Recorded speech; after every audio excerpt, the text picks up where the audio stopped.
my fellow South Africans. I'm addressing you on the fulfillment of a responsibility that was given to the President of the Republic nearly 6 years ago.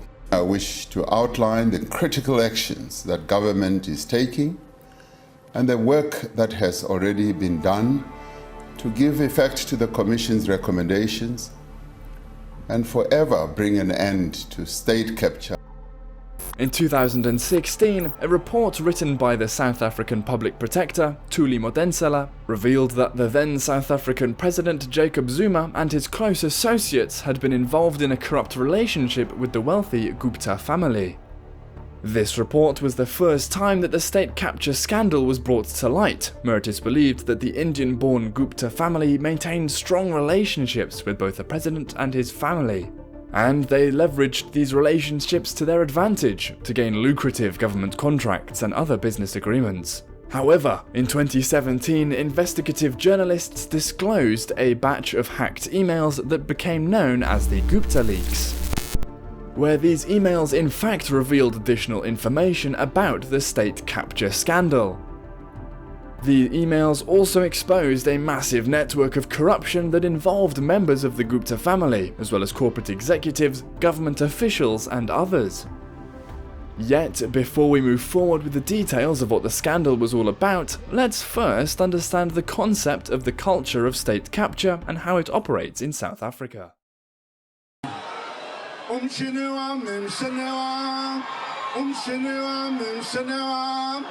Umshini wami we baba Hawlethu umshini wami mshini wami Umshini wami mshini wami Umshini wami we baba Umshini wami mshini wami Umshini wami mshini wami Umshini wami we baba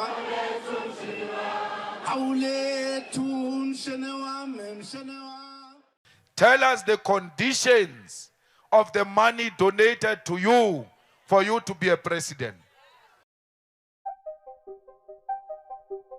Praveen's daughter has got more than 10 companies. All those companies are doing business with government. We have written to all ministers to confirm whether Praveen's daughter does business with their department. Only few ministers have answered, and those few who have answered confirmed that Praveen's daughter is doing business with government. State capture is a form of corruption that occurs when a network of powerful individuals, which frequently includes politicians and business people, use their influence to manipulate the state and its institutions for their benefit. Meanwhile, state capture can take many different forms, but it often involves the use of bribery, kickbacks, and other corrupt tactics to win government contracts, regulatory clearances, and other types of state support. In South Africa, the practice of capturing the state has been especially pervasive and destructive. In the 1990s, as the country made the transition from autocracy to democracy, there were high hopes for a more just and equal society. Democracy and freedom for all. I stand here before you not as a prophet, but as a humble servant of you, the people.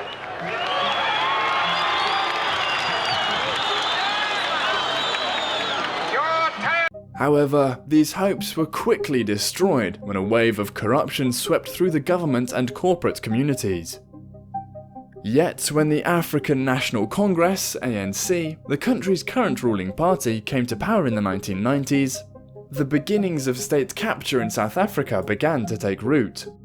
Powerful commercial interests also began to see chances to profit from the state's generosity, as the government worked to adopt policies aimed at redressing the inequities caused by apartheid, such as affirmative action. Over time, though, a network of corrupt individuals and businesses began to take shape, and this network frequently maintained strong ties to the ruling party and its top officials. In addition, to avoid being discovered and brought to justice, they then participated in illicit actions such as money laundering, evading taxes, and other criminal acts. But of course, all this corruption and web of lies definitely had to have someone orchestrating them, with the correct timing and place of everything that needed to happen.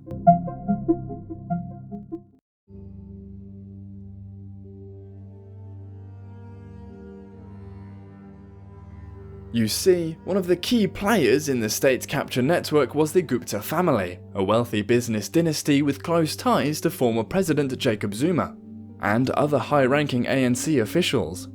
The Guptas used their influence to secure government contracts in a range of industries, including mining, energy, and aviation. They also exerted significant influence over the appointment of ministers and other government officials, often using their position to advance their own interests. There have been allegations that the Gupta family played a role in the appointment of ministers during former South African President Jacob Zuma's administration. In particular, there were allegations that they offered the position of finance minister to certain individuals, including Nkabisi Jonas and Desvan Ruyen.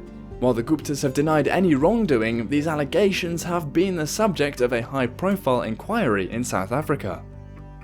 Not to mention, other companies and individuals implicated in state capture include the global consulting firm McKinsey, the auditing firm KPMG, and several prominent South African businessmen.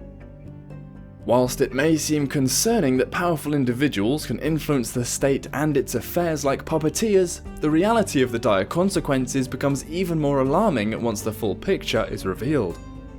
You might be wondering how state capture in South Africa has impacted the country's economy and society. It is precisely here that we can see the full extent of the damage caused by these corrupt practices, which have undermined democratic foundations and eroded institutional integrity.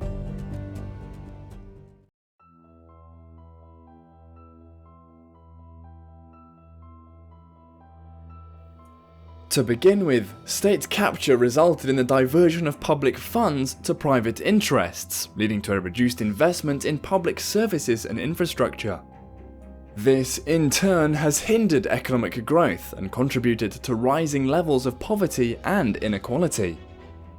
On the other hand, it disproportionately affected poor and marginalized communities who rely heavily on public services such as healthcare and education.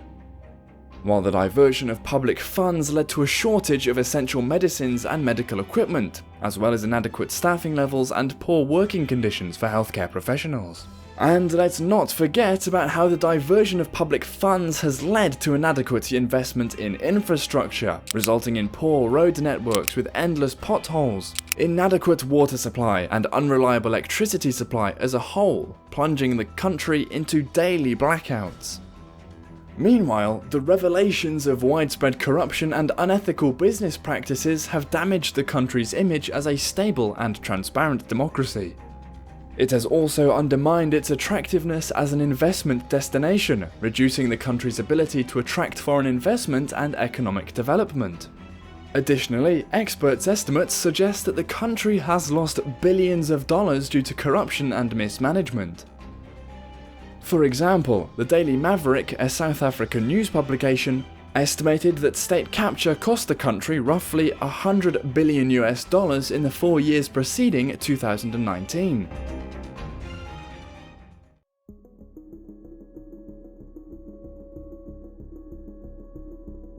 In a similar vein, South Africa has taken significant steps to address and combat state capture, including the establishment of commissions and investigations. These include the Zondo Commission, the Mokgoro Commission, and the Nugent Commission. These commissions have then been tasked with uncovering the extent of state capture and corruption, identifying those responsible, and making recommendations to prevent future occurrences. Moreover, the South African government has also pursued legal action against those implicated in state capture and corruption. Several high-profile figures have been arrested and charged, including former President Jacob Zuma and members of the Gupta family. Similarly, civil society groups in South Africa have played a crucial role in exposing state capture and advocating for reforms. These groups have organised protests, petitions and advocacy campaigns to raise awareness about state capture and demand accountability from government officials.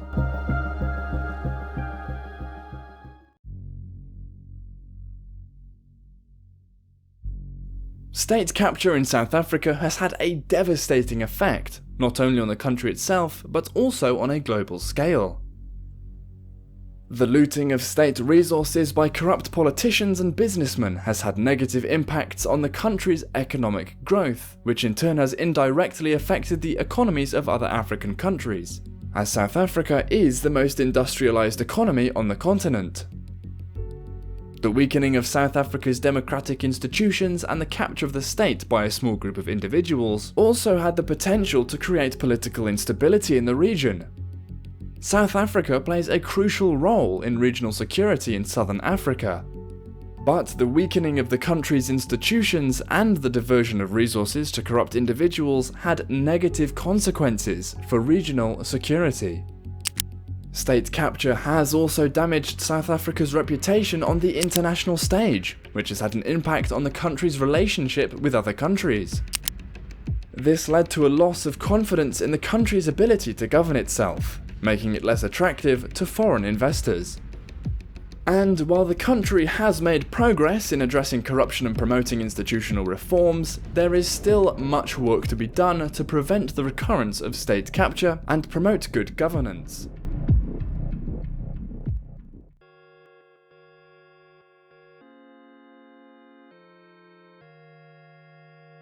It is a harsh reality that the state capture in South Africa could have been prevented if those in charge of maintaining transparency were left to do their jobs. Journalists, who are often the first line of defense, have faced numerous challenges and obstacles in their efforts to expose corruption and hold the powerful accountable. Access to information laws in South Africa are weak, making it easier for government officials to withhold critical information that expose corruption and unethical business practices. This lack of transparency creates a significant barrier for investigative journalists, who require access to such information to carry out their work effectively. In addition to the lack of access to information, investigative journalists in South Africa also face numerous other challenges that hinder their ability to do their job.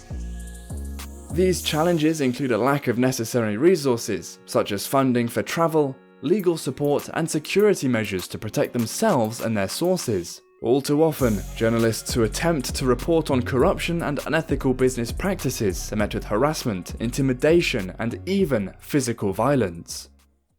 All in all, the impact of state capture on South Africa has been completely and explicitly devastating. However, in recent years there have been efforts to address state capture through a range of measures, including increased transparency, stronger anti-corruption laws, and greater accountability for those implicated in corrupt activities. Yet, the fight against state capture remains ongoing, and the future of South Africa's democracy and economy continues to hang in the balance. With that said, if you found this video informative, be sure to subscribe to the channel for more videos like this, and consider checking out the video on screen. Until next time, stay healthy, stay focused, and stay tuned.